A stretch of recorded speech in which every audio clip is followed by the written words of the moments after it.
یہی کام مرزا صاحب کر رہے ہیں اس وقت، اور آہستہ آہستہ یہ مرزا قادیانی کی طرف ہی جاتے جائیں گے۔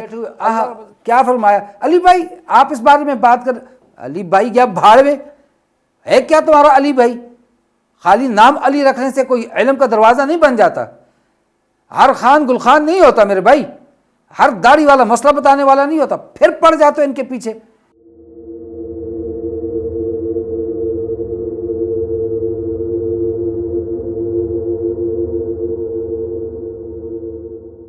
السلام علیکم ورحمۃ اللہ وبرکاتہ۔ بسم اللہ الرحمن الرحیم، نحمدہ ونصلی علی رسول الکریم، اما بعد، اعوذ باللہ من الشیطان الرجیم، بسم اللہ الرحمن الرحیم۔ حرمت علیکم امہاتکم وبناتکم واخواتکم وعماتکم وبنات الاخ وبنات الاخت، صدق اللہ العظیم۔ کسی زمانے میں بہت زیادہ کہانیاں پڑھا کرتا تھا، اور میں بلکہ اب بھی سجیسٹ کرتا ہوں، خاص طور پہ مظہر کلیم کے عمران سیریز جب پڑھا کرتے تھے 1996 میں، اور اس میں بڑی عجیب باتیں لگتی تھیں، کہاں پہ ڈکٹا فون آ گیا، کہاں کنورٹیبل کاریں آ گئیں 94 95 میں، اور پھر اس وقت نے وہ چیزیں ہمیں دکھائیں، تو ادب سے شغف تھا، مختلف رائٹروں کو پڑھا کرتا تھا، سماجی معاشرتی کے اوپر لکھنے والے ہمارے پاکستانی رائٹر میں محی الدین نواب، یہی مظہر کلیم ایم اے، اور اسی طرح سے طارق اسماعیل ساگر، جس کا ایک ناول میں ہر ایک کو سجیسٹ کرتا ہوں، دہشت گرد، ضرور پڑھیے، پھر ہمیں سمجھ آئے گی کہ اصل سٹوری ہوتی کیا ہے۔ یہ ساری بات کرنے کا مقصد کیا تھا؟ پہلے ہم اپنے فالوورز بناتے ہیں، چاہنے والے بناتے ہیں، سبسکرائبر بناتے ہیں، ان کو میٹھی میٹھی باتیں لالی پاپ دیتے ہیں بچے کی طرح، اس کو مائل کیا، پھر اس کے بعد ہم اونگی بونگیاں پھینکنا شروع کر دیتے ہیں، اور بعض چیزیں تو ایسی ہیں کہ ہمارے فالوورز باوجود اس کے ان کو نظر آ رہا ہے یہ غلط ہے، لیکن پھر بھی سرتاج جی ہاں درست کہہ رہے ہیں، واہ واہ واہ واہ کمال کر دیا آپ نے۔ جی ہاں، میں بات کر رہا ہوں محمد علی مرزا جہلمی کی بات کر رہا ہوں، اور جو اس نے نئی ترین اس نے جو بات کہی ہے، میں اس کو اگر کیا اس کو مطلب میں سوچ رہا ہوں اس کو ڈیفائن کیسے کریں گے، کر لیں گے، آخر پی ٹی آئی والے بھی تو ہیں جو اپنے قائد کی ہر بات کو ڈیفائن کر لیتے ہیں، ڈیفینس کر لیتے ہیں، یہاں پہ بھی پیدا ہو جائیں گے، لیکن نیا بیانیہ ان کا جاری ہو رہا ہے کہ اپنے بھائی کی بیٹی سے یعنی بھتیجی سے، اپنے بہن کی بیٹی سے یعنی بھانجی سے شادی کرنا جائز ہے، اور ان کی آگے اولاد سے شادی کرنا جائز نہیں ہے۔ حد کر دی، عقل چکرا کر رہ گئی ہے۔ سورۃ النساء آیت نمبر 23 چوتھا پارہ، اور اس کی بالکل آخری آیت بڑی تفصیل کے ساتھ اللہ رب العزت نے مجھے اور آپ کو وہ رشتے سمجھا دیے، وہاں پر ڈیفائن کر دیا، ہر ایک کو حرمت مساہرت کو بھی بیان کر دیا، اسی طرح سے اور کوئی علت اس کے اندر آتی ہے نکاح کی حرمت کی وہ بھی بیان کر دیا، اور اس سے پہلے اللہ تبارک و تعالیٰ نے ہر ایک رشتے کو الگ الگ کر کے بیان کیا۔ حرمت علیکم امہاتکم، تمہارے اوپر تمہاری مائیں حرام ہیں، وبناتکم بیٹیاں، واخواتکم بہنیں، وعماتکم پھوپھیاں، وخالاتکم خالائیں،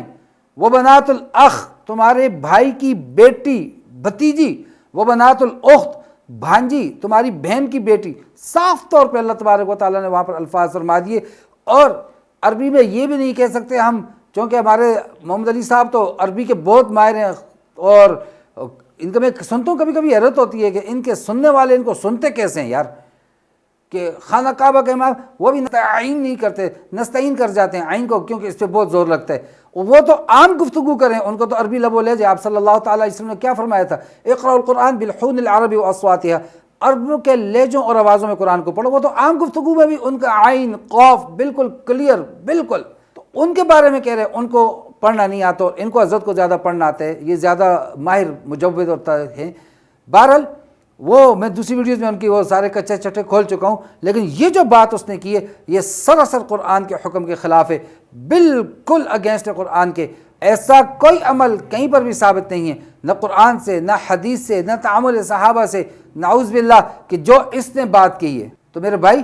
خدا کے لیے پہچانیے، ایک چیز وہ سچ کہہ رہا ہوتا ہے، اور چار چیزیں اس کے ساتھ وہ جھوٹ کہہ رہا ہوتا ہے۔ جیسے میں نے کہا تھا وی کریٹ ٹاپرز، کہ اسکول والے لکھ لیتے ہیں وی کریٹ ٹاپرز بڑا بڑا، اور وہاں پر ایک پوزیشن لکھ لیتے ہیں کہ بورڈ کے اندر ایگزام میں ٹاپ کیا، سیکنڈ، تھرڈ پوزیشن، فرسٹ 5 میں، فرسٹ 10، فرسٹ 20 میں ہماری پوزیشن آ رہی ہے، ہمارے بچے وہاں فال کر رہے ہیں، اور جب گزٹ اٹھا کے دیکھیں 100 میں سے نیچے 80، ایک ادارے کو تو میں جانتا ہوں بچے نے سیکنڈ پوزیشن لے لی بورڈ کے اندر، کیمسٹری میں، میتھ میں، فزکس میں 80% بچے فیل آ رہے ہیں، اور بڑا بورڈ لکھوائے ہوئے وی کریٹ ٹاپرز، اور میں کہا کرتا ہوں you are not creating toppers, you are adapting toppers, اور پھر اس بلائی کو لے کے مزید صفائی دے کے آگے پیش کر دیتے ہو۔ تو میرے بھائیو یہی کام مرزا صاحب کر رہے ہیں اس وقت، اور آہستہ آہستہ یہ مرزا قادیانی کی طرف ہی جاتے جائیں گے۔ اللہ رب العزت عافیت فرمائے۔ دیکھ تو لو کس کے پیچھے چل رہے ہو، کس کی روایات کو سن رہے ہو، کیا بکواس سن رہے ہو، جو چیز صراحتاً قرآن کے خلاف ہے، صراحتاً حدیث کے خلاف ہے، صراحتاً سنت کے خلاف ہے، صراحتاً بالکل روز روشن کی طرح اظہر من الشمس، سورج سے زیادہ واضح بات ہے، اس کے اوپر بھی سامنے بیٹھے ہوئے کیا فرمایا؟ علی بھائی آپ اس بارے میں بات کر، علی بھائی کیا بھاڑ میں ہے کیا تمہارا علی بھائی؟ خالی نام علی رکھنے سے کوئی علم کا دروازہ نہیں بن جاتا، ہر خان گل خان نہیں ہوتا میرے بھائی، ہر داڑھی والا مسئلہ بتانے والا نہیں ہوتا۔ پھر پڑ جاتے ہو ان کے پیچھے اور ان سے جا کے پوچھتے ہو۔ میں نے کہا مجھ سے کوئی یہ کہہ دے نا کہ مجھ سے فلاں بھی پوچھ رہا تھا یہ مسئلہ، میں اس کو ہمیشہ یہ جواب دیتا ہوں تم سے کیوں پوچھ رہا تھا، تمہاری حیثیت کیا ہے، تم نے کوئی علم حاصل کیا دین کا، قرآن تم نے پڑھا، تم نے تفسیر پڑھی، احادیث پڑھی، فقہ پڑھی، کیا پڑھا؟ اور ان کے چاہنے والے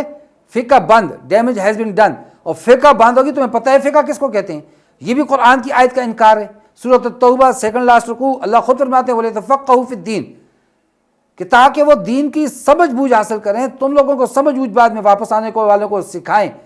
تو وہاں پر اور پھر دوسری حدیث ہے مَن یُرِدِ اللَّهُ بِهِ خَیْرًا یُفَقِّهْهُ فِی الدِّینِ، جس سے اللہ بھلائی کا معاملہ چاہتے ہیں اس کو دین کی سمجھ بوجھ عطا کرتے ہیں۔ تم فقہ کو بند کر رہے ہو، تم اپنے دروازے بند کر رہے ہو۔ فقہ کیا ہے؟ میرے اور آپ کے 24 گھنٹے ہیں، ہم زندگی کیسے گزارتے ہیں، تجارت کیسے کرتے ہیں، گفتگو کیسے کرتے ہیں، خرید و فروخت کیسے کرتے ہیں، ہم نکاح کیسے کرتے ہیں، طلاق کیسے دیتے ہیں، جو بھی ہمارے مسائل ہیں، جو ہماری معاشرت ہے، مباشرت ہے، خلوت ہے، جلوت ہے، سب چیز کا نام فقہ ہے، کولیکٹیولی اس کا ایک نام دے دیا گیا ہے۔ تو میرے بھائی اگر فقہ بند تمہارے منہ بھی بند، فقہ بند تمہاری شرمگاہیں بند، فقہ بند سارے کے سارے حرام کی اولاد بن جاؤ گے، حلالی کوئی پیدا نہیں ہوگا۔ اور آج اگر ایک آدمی آ کر یہ الفاظ کہہ رہا ہے کہ بھتیجی کے ساتھ نکاح جائز ہے، بھانجی کے ساتھ نکاح جائز ہے، خدا کی قسم اس کے ماننے والوں کی عقل پہ حیرت ہوتی ہے کہ تم بیٹھے ہوئے اٹھ کے اس کے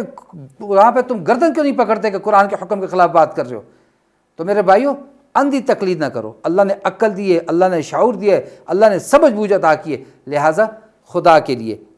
لیے اپنے آپ کو سیدھے ٹریک پر لے کر جائیں، اگرچہ آپ اکیلے ہی کیوں نہ ہوں۔ اللہ مجھے اور آپ کو سمجھ اور عمل کی توفیق عطا فرمائے۔ وما علینا الا البلاغ۔ السلام علیکم ورحمۃ اللہ وبرکاتہ۔